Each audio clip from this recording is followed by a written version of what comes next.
Hello and welcome to Fantastic History. I'm Clay. I'm Sarah. We are a husband and wife duo who enjoy telling each other about amazing events, people, and mysteries throughout history. Sarah, Yeah? don't you hate it when you remember a YouTube video or song, but you just can't find it? Yeah. Maybe you even remember the specific details, like you remember the name or the artist or both, but you still can't find it. Sure. Maybe it's gone. Like gone. Okay. Like it never existed before. Weird. Well, maybe the song you enjoyed was hosted on MySpace.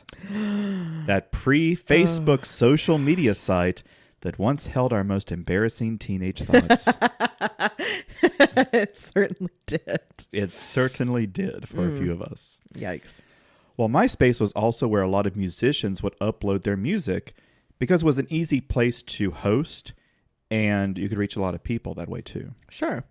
Well, in 2019, mind you, MySpace revealed that they had accidentally deleted all music uploaded to the site prior to 2015. Oh my God.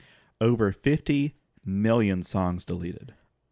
That's heartbreaking. And since a lot of that music was uploaded by amateur musicians 10 to 15 years ago. Oh, God. And those old, e-machine computers had been thrown out years and years ago.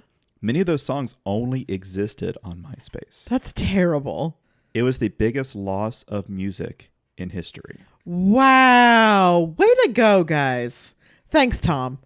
We're not friends anymore. Today, I'm going to tell you about two of my favorite topics. Movies and lost media. Oh, you love lost media. I do, and I couldn't tell you why. Well, maybe I can later on. But I do love learning about lost media because, well, there is a lot of it. I just want to say for the listeners out there, he was literally talking to me about lost media about an hour ago while we were driving our kid around the neighborhood. That's true, and I think I was talking about it because I have been researching this for a while, so it's fresh in the brain. You also talk about it a lot anyway. It's a very interesting topic. Yeah. And it's not just movies or music either that gets lost. Sure. But I want to start with movies because lost film is probably the most interesting type of lost media. Sure. At least to me. Yeah. Did you know that the term movies came from the term motion pictures? That makes sense. Movies for short, just like when movies with sound were invented, they were called talkies. Yeah. But the first movies were not what you and I would call exciting. The first motion picture ever recorded, or at least the first one that we still have evidence of, was called Round Hay Garden Scene from 1888, which is a riveting 2-second scene of people dancing on a lawn. Cool. Yeah. And if you want to go further back, you could say, the animation of the horse running famously. Yeah. Oh, that was a zoetrope, right? Yeah, and there's other things like that, but those are pictures in succession, which technically is what a film is. Right. But starting with this one and some other experiments around this time was the first time that it was actually motion picture. Okay. As we would come to know it. Sure. The limits of the medium were not understood, as evident by people dancing on a lawn for 2 seconds. But they would soon. In 1894, the first Kinetoscope parlor opened in New York City. The Kinetoscope was a box the size of a podium that one person would look into and they would see a short film. Oh, sure. I've seen those. Yeah. They have those at Disney World at the train station. Yeah, exactly. Yeah. And they would see things like a dance or sport. Sure. Or a scene from nature, or really just anything. The novelty of seeing a moving picture was so appealing that by 1896, the first movie theater opened on Canal Street in New Orleans. Hell yeah! Oh man. So we need a musical cue for New Orleans like we have for Massachusetts. Yeah, probably. Yeah, so just I don't know what it would be, but think on that. Yeah, let us know if you have any ideas. Yeah. As dedicated theaters were opening, the type of films shown were becoming a little more interesting than, for instance, Workers Leaving the Lumiere Factory, which was a real film. Yeah, I'm sure it was. Like The Kiss, which was the first on-screen kiss. That makes sense. Or The Fairy of the Cabbages, the first film with an actual narrative and the first film directed by a woman. Oh, interesting. Very early on. Wow. But things started to get really exciting after the turn of the century. The first science fiction movie, A Trip to the Moon, by George Méliès in 1902, is iconic and features state-of-the-art special effects. Mm-hmm. And that in the following years, The Great Train Robbery were massive successes and helped push movies away from just novelties to an art form. Most places you would watch films were not very comfortable, dedicated theaters, but Nickelodeons. Oh, yeah. Now, if you thought Nickelodeon was just a kids' channel, now you know it's also a dirty, stinky room where people would just watch silent movies for a nickel. I was going to say, I think it was like 5 cents, right? That's why it was called a Nickelodeon. Yeah, and the price probably changed with everyone, but that's the name that they went with. Right. You know. Then in 1915, D.W. Griffith's The Birth of a Nation released. Horribly racist movie. Uh-huh. But it was the first big budget Hollywood movie. First blockbuster. Good job, guys. No one had considered such a thing before. Movie theaters moved out of the Nickelodeons and into the big, cushy movie palaces of the 1920s. You know, now it was like, ooh, we're going to the movies. Yeah. We're going to the cinema. Yeah, it's like going to like a theater, like to see a Broadway production or something. Like this is an event. Yeah, and as the movies got bigger with bigger budgets and more extravagant, the theaters did too. So you would get dressed up. Mm-hmm. It'd be a lot of the theaters were very nice. Right. And as movies became longer, more expensive, and more epic, but the biggest thing that happened to movies since Round Hay Garden Scene happened in 1927. The Jazz Singer was released, the first movie to feature sound. Mm-hmm. And within the next 4 years, silent movies were out, pretty much done. The invention of talkies was very bad for silent movies. As we learned from Singing in the Rain. Yeah, exactly. Not just because people stopped making them, but also because they were perceived as having very little value. So these old reels containing 30 years of early cinema history became lost over the years, mainly due to neglect. Because they were expensive to properly store safely, many film reels were intentionally destroyed, thrown out, recycled, or simply just not recovered by studios after their runs in theaters. Right. But even films that were intended to be preserved had some problems with that because of the nature of the physical film that was used. It was made out of nitrate. Oh. Which is known to deteriorate quickly under pretty much any condition.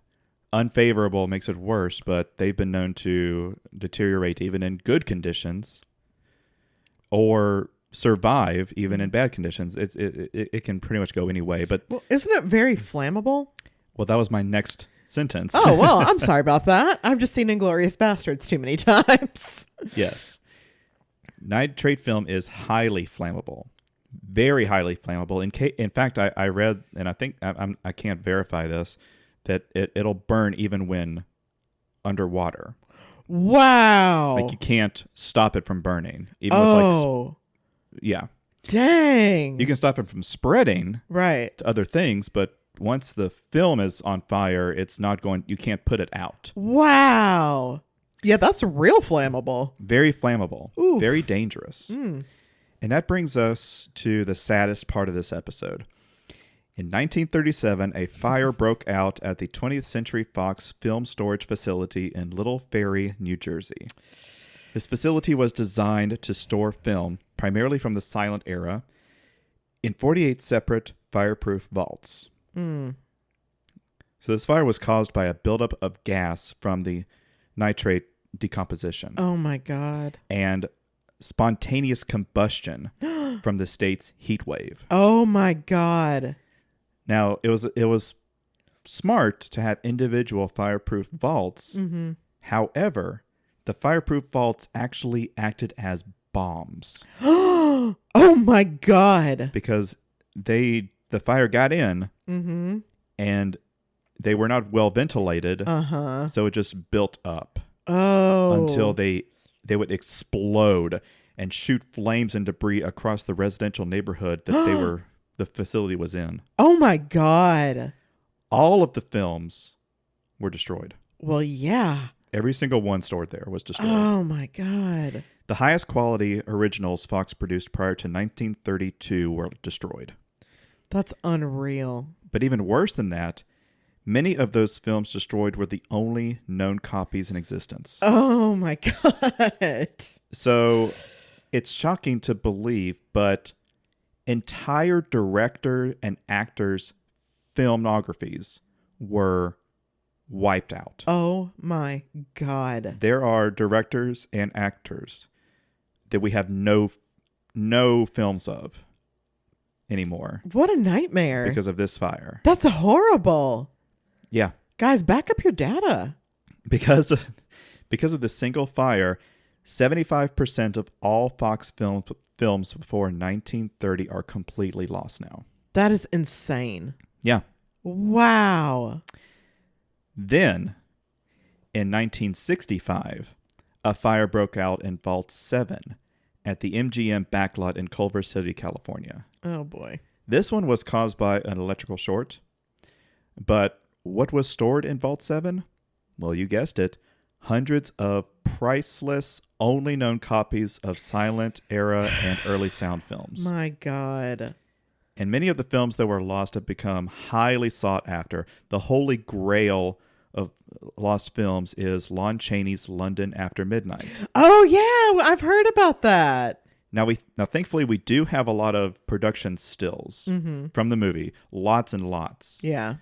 So we can see what it was supposed to look like. But it makes it even more frustrating because when you see Lon Chaney's character, whose name is the man in the beaver hat, Oh. it is haunting Yeah. because he's playing a vampire. He's undercover as a vampire. Yay. But when you see it, it is a haunting face. Okay. And we'll put a picture on the Instagram if you haven't seen it, but you probably have seen it because it's very famous. But it's probably lost forever now. The Library of Congress estimates that 75% of all silent era movies are completely lost. That's horrific. And Martin Scorsese's Film Foundation puts that number at a higher 90%. Oh my God. Why? Just estimates. Oh, gee whiz. And it's heartbreaking because film is an evolution of an art, right? That you can go back and see in real time. You can see the first time someone used a cut in a movie. Oh, wow. You would think you would think some things are obvious, Right. but it was absolutely not. Mm-hmm. You can see the first cut. You can see the first time someone actually moved the camera. Oh my, that's so weird to think about. Because a lot of the early films were treated like a stage play, like Sure. you were watching, like you were an audience member watching the stage. Yeah. The idea of like panning the camera or moving it in any way was not really realized until a little bit later on. That's so bizarre. You can see the first time special effects were used or the first time someone did a close-up. And then you can see how later directors would use those discoveries and make their own progress, all leading up to the advancements we're still making today. Right. But a lot of those firsts you'll never see God, because the footage is gone. that's horrible. And some of these lost films contained unique footage that can never be recreated. Right.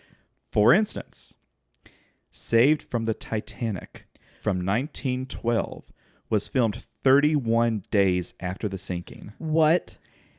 and starred Dorothy Gibson, who is an actual survivor of the Titanic sinking.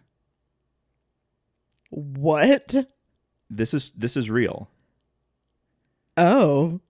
But it's been lost. I've had it. Yeah. I've had it. We're only getting started. Mm.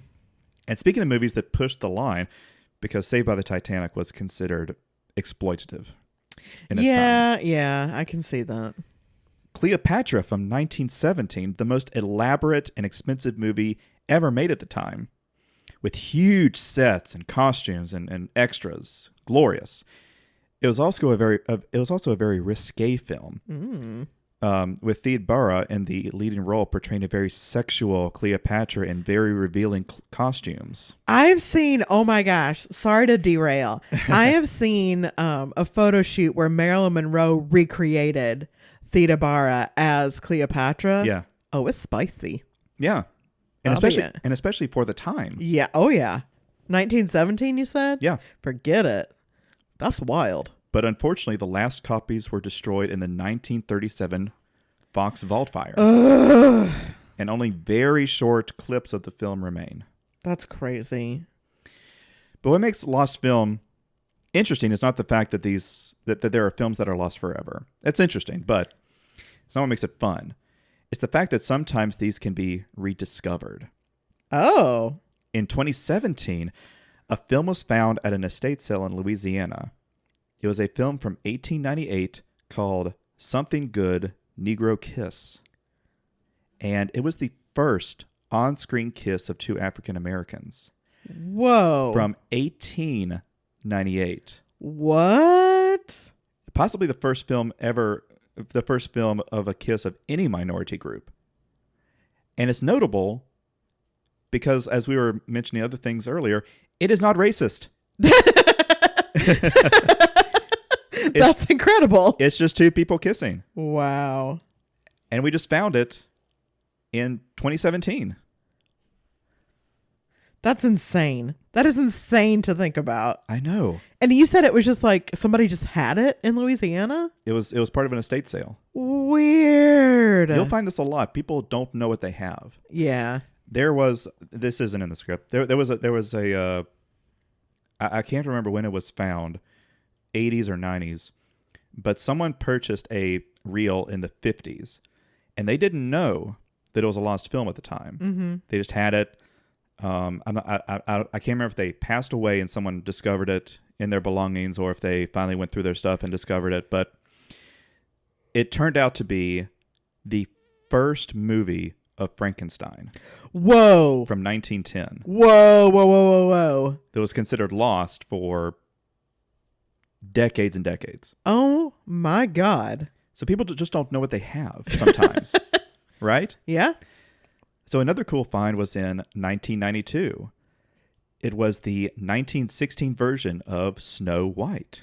Wow. And what makes this one notable is that it is the film that a young Walt Disney saw Hell yeah. and was inspired to make his own version of a couple of decades later. And now we can see the movie that inspired him. That's so weird. Right? That's so weird. Some lost films were rediscovered in unexpected ways, like The Passion of Joan of Arc from 1928, which is considered a masterpiece, was thought to be completely lost, until 1981, when it was discovered at the Digmark Mental Institution in Norway. What? In a janitor's closet. Why? Yeah. No one knows why. Cool. No one has any idea why. Wow. Okay. But it was there. That's odd. That's an unusual place to keep it. Then you have what some people consider to be not just the greatest silent movie ever made, but one of the greatest movies ever made, period. Fritz Lang's Metropolis. Oh, yeah. From 1927, a dystopian science fiction epic full of gothic futuristic cityscapes and a golden android. It was never fully lost, but the available copies were poor quality and incomplete. Yeah. replacing long stretches of the film with a title card. Right. Well, title cards. So a collaborative effort of film preservationists worked together known copies and put everything together to create a full copy of the film. This happened over the course of 40 years. Various people were taking on the task here and there, so there were different versions of it. But they were always missing a large chunk. Right. It was never a very good quality. But then in 2010, a 16 millimeter negative of the original was found in Argentina. Wow. Including those missing scenes. Wow. So now we have a nearly complete, with only a couple of scenes still lost, but a nearly complete and much more beautiful copy of the greatest film in history. Okay, but let's put a pin in that. If you believe that Metropolis is the greatest film ever made, please get in touch. Feel free to address the email to me. I would like to have a discussion about how pretentious you are. I'm going to be emailing. You are not. No, the greatest movie ever made is obviously Avengers Endgame. No, it's I, Tonya. But it is I, Tonya. I will not be argued with. Like with London After Midnight, some of all the remains of lost films are production stills because they were very common for publicity. Sure. But in some cases, part of the film is preserved in unexpected or accidental ways. Oh. The Cat Creeps is a Universal horror movie from 1930, and all prints are currently lost. Oh. However, we do have some footage of the movie because it was used in a 1932 comedy film called Boo. Okay. So it was partially saved by accident.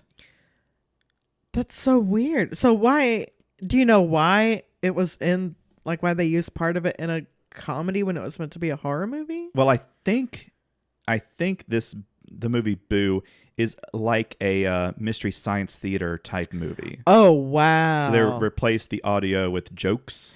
Oh my God. That's amazing. So they used real footage from the movie, but put it in a comical scenario. I can't believe we've been doing that for 90 years. Oh man. That is incredible to learn. Yeah. Wow. That's pretty cool, yeah? I love that. Now, I've spent a lot of time talking about lost film from the silent era, but because that's where a lot of the lost film is. Mm-hmm. But there's been a lot of lost media even in our modern times. That's so weird. For example, there are currently, and famously, 97 lost episodes of Doctor Who. Oh, yeah. That was the first thing I thought of. And a lot of those episodes are critical. Mm-hmm. Like, what was it called again? Rejuvenation. Regeneration. The first regeneration. Oh, man. Is lost. That's... I can't really talk about that. I'm very distraught. The master tapes were likely destroyed or taped over to save money. Yep. I think that's the thing that I've heard was happened to most of the lost episode of Doctor Who. They just taped over them. Yeah. Recycling tapes happens all the time and happened all the time. Knock it off. Sometimes sometimes taping over something important was accidental. That is just like in I, Tonya. Oh, yeah. That's a bit of an inside joke. Just watch the movie. Oh, please watch the movie. It's the greatest movie of all time. It's so good. That's why today we don't have the original Apollo 11 moon tapes. I'm sorry. Are you guys shitting me right now? I am not. Somebody taped over the moon landing. Yes. The originals were likely accidentally recycled in the 80s. My God. So today... The moonwalk footage we have is pretty grainy. Oh, yeah. Because they're not the original data tapes. They are recorded from rebroadcasts. I'm sorry. I'm speechless. Yeah. I hope somebody got fired. Well, probably not. I understand that everybody was on cocaine in the 80s, but like slow it down with like historical footage. Yeah. Oh, accidentally taped over the Zapruder film. Now we'll never know about the second shooter. Come on. Yeah. I know. In modern times, it's harder to lose media, though. Unless you're MySpace, I guess. Unless you're MySpace, because it's primarily digital, Right. so it's easier to make copies. But it still happens. Mm-hmm. Toy Story 2 was almost lost late into production. Oh my God. Oh my God. Do you know this story? No. Oh my God. Yeah. So an animator accidentally deleted the movie. And he deleted it off of Pixar's servers. So everyone was working on it, and all of a sudden, they got an error that said, this movie doesn't exist anymore. Oh my God. So, and it was 2 years of work that could have been completely lost. Mm-hmm. But thankfully, the technical director had been working remotely. Oh my God. And she had a copy saved on her computer. Oh my God. And she is the only reason that it was saved.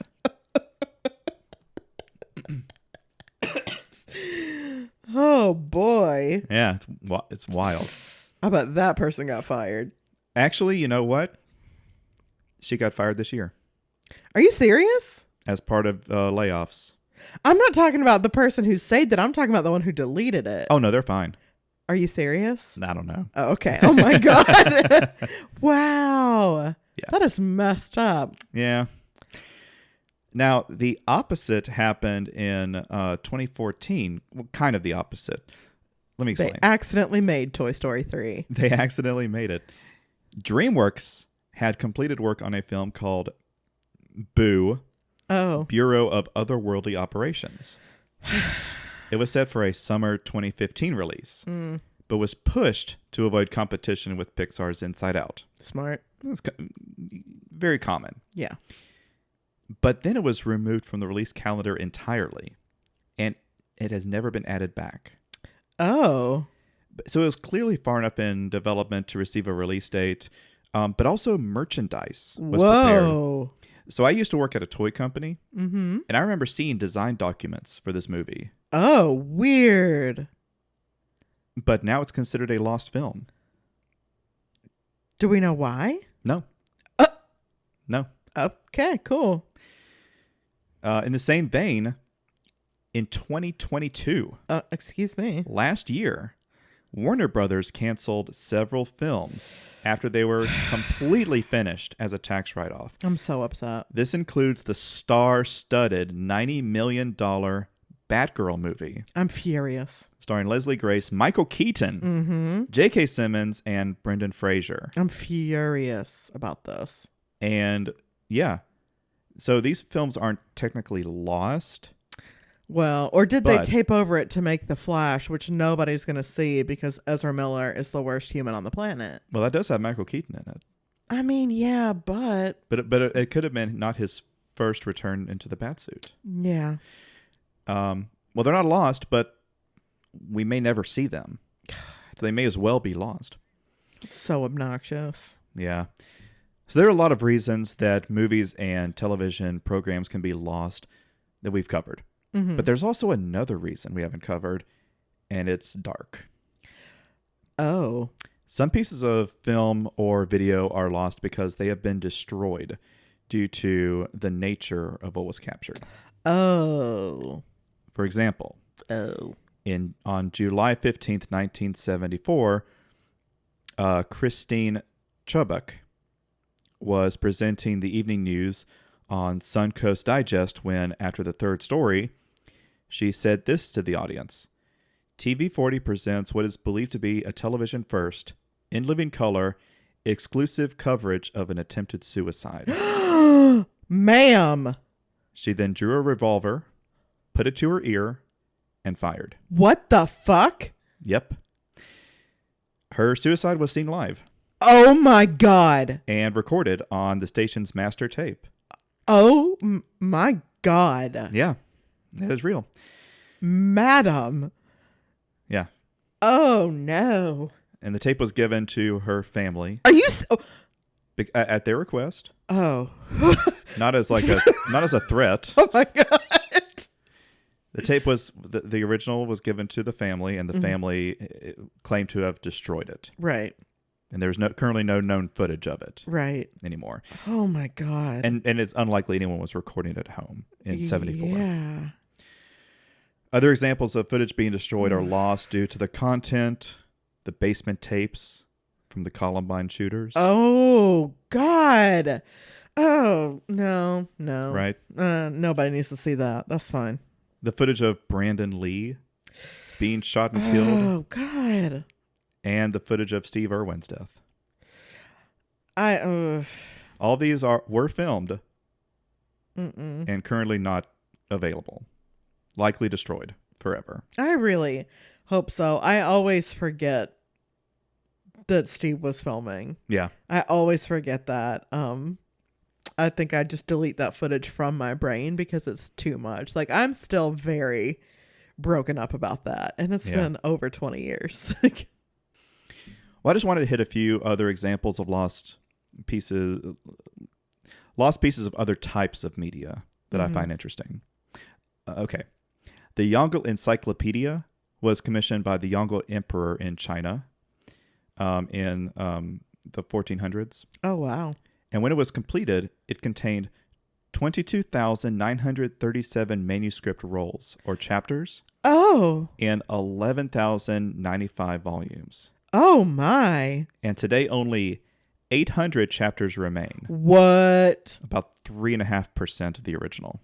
Oh, my God. And the original encyclopedia was so vast that only one other encyclopedia has ever surpassed it.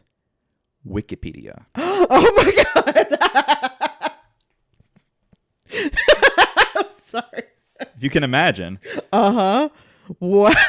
I couldn't, I had no idea what you were going to say. I was like, oh my God, for real? This man comes at me with Wikipedia. Okay. It was very large. Yeah. We do know that we do not have a complete copy of the Epic of Gilgamesh or Okay. Beowulf Sure. or the epics of the Trojan Cycle. Mm. And we'll I never didn't know that. Yeah. Wow. And we'll never know what other literature and stories of those times or long before that we never got to see. Well, like the library at Alexandria. Yeah. Forget it. Like everything was lost. Yeah, so there could be stuff that we have no idea was ever written down at all. Well, I have one, and this is something I read many years ago, and it feels wrong to be upset about it given the circumstances. Mm-hmm. But the World Trade Center had a lot of safety deposit boxes. Yeah. And in one of those safety deposit boxes were unpublished photographs and home movies of Marilyn Monroe's that had been bought in an auction. And of course were destroyed in the September 11th attacks. Yeah. So there's even stuff like that we again would have no idea about because it was, private footage from a public figure or whatever, that have been destroyed in really unexpected ways. And of course, that's the last thing you're ever going to think about when something like 9/11 happens. So it's something like it's lost and people don't even really know that it's lost. Yeah. Yeah. Side effects. Yes. Right. Yeah. Yeah. That is pretty shocking. Yeah. In the time of streaming, stuff can be quote unquote lost if it's removed from a streaming service and not available any other way. So, for example, there was a service called Quibi. I was thinking about Quibi this morning. I never saw it. But I follow Sophie Turner on Instagram. And I remember she had a show on Quibi. So Quibi went it arrived and disappeared in 2020. Yeah. It tried to specialize in short form entertainment for people on the go. Its idea was instead of watching a 40-minute or an hour-long show, watch a 10-minute show because you don't have a lot of time. Perfect for new parents. Pretty good idea. Yeah.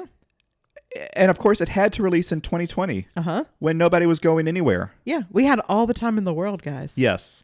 So it failed spectacularly. Oh, yeah. And with it, a lot of the original content has disappeared. Oh. Now, it is possible that it will be released by Roku, who purchased Quibi. Interesting. But it's been years since they said they were going to release this original content. And only a small portion has been released on the Roku channel. Interesting. And the fate of the rest, we don't know. Whoa. So that stuff could one day be released or maybe not. I wonder if you could get it from somewhere like, I don't know, Pirate Bay. Well, that's the thing. It could be, but someone has to have it to copy. Right. Right? But if they had it, so was Quibi a paid service? Yeah. So I bet it is on Pirate Bay, because a lot of the things that end up on there, it's, to get around paywalls and stuff, right? So if one person subscribes to Quibi, they can get all of it, and then, Well, that's generally true as long as there's someone who takes the time to do it. Right. But in some cases, like there are shows from Quibi that are not available anywhere, right, even online. That's weird. Yeah. It's very strange. Even some video games have been lost. Oh, okay. So a large number of web-based video games from the 2000s are lost because the websites are either gone or the original code for those games were not released. And they can't be recovered by things like the Wayback Machine. Oh. So those games you can't play anymore and you can't even see. Weird. But I guess an interesting question to kind of conclude on is this a big deal? Sure, finding the complete Yongle encyclopedia would be an incredible amount of historical information and value. Mm-hmm. And finding some of these lost films would have a significant cultural value. Mm-hmm. But what about, say, someone's garage band from 1995 that only produced 20 CDs for their friends? Or a story that somebody wrote and shared with a few people on their blog and then got deleted? Oh, so me. Well, these are common examples of lost media. Yeah. Happens all the time. Yeah. But do they matter? Well, we apply value to anything, and often we don't know if something's going to become valuable until that thing is already gone. Mm-hmm. Like, what if that garage band turned out later to be the Killers? Right. Or that story that on that blog was written by Suzanne Collins. Not the senator. Right. I said Suzanne. I know. I just want to clarify for everybody listening. We do not care about anything she's ever written. Right. We're talking about Suzanne from the Hunger Games. Yes. Then we apply a greater value to those things. Mm-hmm. And with the internet being where literally anyone can put their content, you never know what's going to be given value later on. Mm-hmm. So current lost media message boards and Discord channels are finding and rediscovering lost media all the time. Yeah. Whether it be an old video or a cartoon, maybe a web comic, or even a commercial. And sometimes they are not missing at all. For instance, one group was looking for a commercial with a description of it taking place during a baby shower, and one of the women changed into something demonic and scary. And that's all they had to go off of. Okay. Just somebody remembering something from 20 years ago. Sure. Well, it turned out to not be lost at all. It was found in an old commercial compilation on YouTube uploaded in 2011. Wow. So it wasn't lost. But the people, the only people who assigned value to it couldn't find it. Right. So was it just as good as lost? Mm-hmm. The Internet Archive, which runs the Wayback Machine, mm-hmm. has been archiving internet pages back as far as 1996. And it currently has archived more than 800 billion web pages. Wow. Many, many web pages archived on the Wayback Machine only exist there now. The original websites are long shut down, pages deleted or changed. And if the Wayback Machine were to go down, it would be the equivalent of a digital vault fire. Oh my God. That's something I never even considered might happen. Yeah. Great. And I'm just happy to be here at a time when we have access to all this content. So much content, not just from the time the internet was invented, but access to pretty much all content that has survived throughout history. We can read the Epic of Gilgamesh in bed, or watch A Trip to the Moon while riding in a car, or listen to music composed 1,000 years ago while sitting on the toilet. Is that what you do? Yeah. Oh, interesting. We can also watch a cartoon that we saw when we were a little child and bring back those nostalgic feelings that we forgot about. Mm-hmm. And that's why I like lost media and found media, because it's our collective search for our past. Right. It may be lost and largely forgotten, but it can also be rediscovered. So if you enjoy this topic, I highly recommend checking out the Lost Media Wiki, where I got a lot of this information. You should also check out the YouTube channel Leave It to George, who uploads great content about lost media. Very interesting stuff. And please watch some of those old silent movies, because they're really cool. And if you haven't, please subscribe to us on whatever platform you're listening on. And you can find us on Twitter and Instagram. We are at FantasticHPod on both. And if you want to send us an email with any suggestions or comments, we are fantastichistorypod@gmail.com. Until next time. Bye.